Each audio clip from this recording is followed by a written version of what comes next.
Chapter 1: The Tree That Shouldn't Be. In the small town of Elmridge, there stood a tree that no one planted. It appeared overnight in the backyard of an abandoned farmhouse at the edge of town. Tall, black-barked, and leafless, even in spring. The townsfolk called it the gallows tree, partly because of its twisted shape and partly because of what the crows brought. Dead animals. At first it was squirrels, then dogs, then one day, a deer.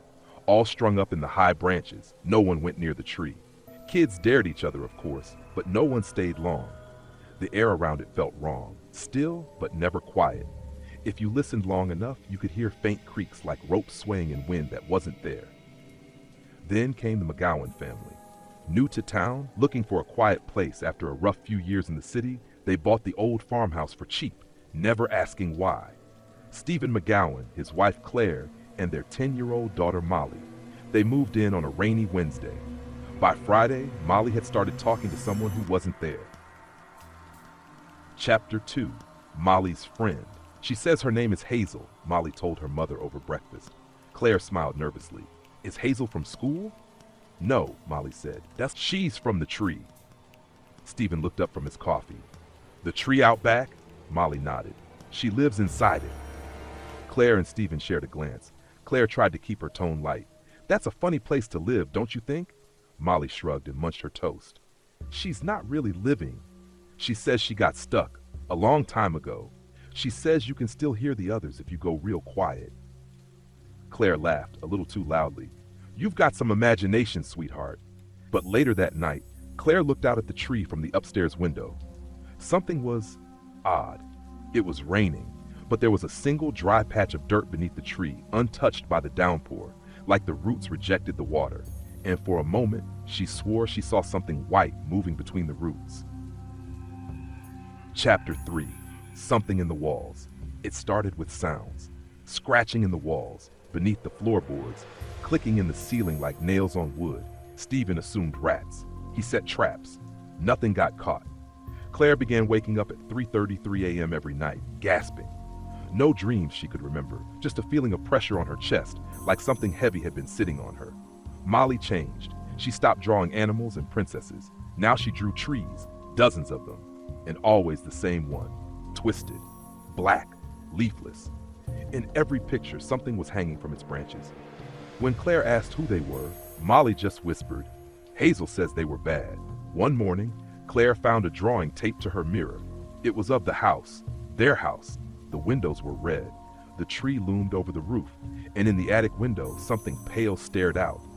That day, Claire nailed the attic shut. Chapter 4: The Hollow Place. Stephen stayed late at work more often. Anything to avoid the growing tension at home. But one night, while fixing a leaking pipe in the basement, he discovered something strange. The dirt floor had a spot that rang hollow. He dug. Only a few inches down, his spade struck wood. Not rock, not pipes, wood. He cleared more dirt and uncovered what looked like a wooden trapdoor, old, sealed with iron hinges. No handle, just a strange symbol carved into the center, a circle with roots branching down and bones branching up. He called for Claire. When she saw it, her face drained of color. Don't open it, she said. Why not? I don't know. I know. That night, they heard Molly whispering in her room. But when Claire opened the door, Molly was asleep.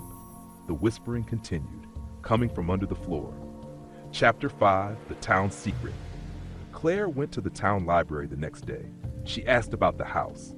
The librarian, an old woman with tremors in her hands, froze when Claire mentioned the address. That's the Crawford place, she said. Don't believe what the papers say. The Crawfords didn't move. They disappeared. Disappeared? Vanished, all 7 of them. Same week that tree showed up. Claire stared. Why would anyone sell us that house? The librarian chuckled darkly. You didn't buy it. Not really. The land was in probate. No one ever came to claim it.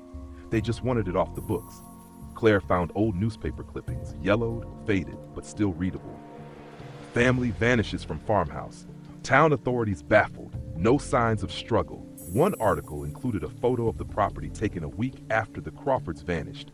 The tree wasn't in the photo. Claire drove home in a panic. When she arrived, Stephen was in the yard staring at the tree. I heard something, he said, from underground. Claire nodded. So did I. Chapter 6. Through the Trapdoor. That night, they pried open the trapdoor. Beneath was a tunnel, tight, root-choked, and impossibly old. Claire begged Stephen not to go. He kissed her forehead and went anyway. He didn't come back. Claire screamed down the tunnel, her voice echoing into a deep nothing. Then she heard it, the creaking of ropes and faint, childish laughter. She sealed the trapdoor again. Molly didn't ask where her father had gone. She only said, "Hazel says he didn't listen." Chapter 7. Beneath the Roots. Claire knew she had to act. She waited until Molly was asleep and descended into the tunnel herself, a flashlight and a hammer in hand. The tunnel led deep, deeper than any foundation should reach. The roots grew thicker, pulsing like veins. The air was damp and smelled of old blood and wet earth. At the end of the tunnel was a chamber. The tree's roots formed the walls, and in the center stood a mound of dirt with wooden stakes protruding from it like fingers. Around the room were bones, so many bones, and in the far wall a mirror, cracked, ancient, yet reflective. In it, Claire saw her reflection, but it blinked when she didn't. She stepped back. Then a voice behind her whispered, "You brought her." Claire turned. A figure stood in the darkness, pale, hollow-eyed, wearing an old child's dress. "Hazel?" Claire whispered. The girl smiled. "Molly is strong. She can open the rest. She can let them out." Claire raised her hammer, but the girl was gone. Only laughter remained. Chapter 8. The Last Drawing. Claire fled the chamber. She sealed the tunnel again and burned the floor above it, but the fire refused to spread. The roots wouldn't burn. The next day, Molly gave her a drawing. It showed Claire hanging from the tree. Hazel stood beneath it, holding Molly's hand. "You can't stop it," Molly said. "It's already in me." Claire cried, not because she didn't believe her, but because deep down she already knew. That night, Claire took Molly and left Elmridge forever, or tried to, because the further they drove, the darker the road became, until it felt like they weren't driving away from the house, but deeper into its shadow. Eventually, the car ran out of gas. In front of them stood a tree. The tree, waiting. Elmridge is mostly quiet these days. The farmhouse is still there. So is the tree. It never grows, never withers. But some nights, people hear scratching under the earth. And sometimes, a little girl in a white dress stands at the edge of town, asking if you've seen her friend Molly. If you say yes, she smiles. If you say no, she walks away. But if you follow her, you don't come back.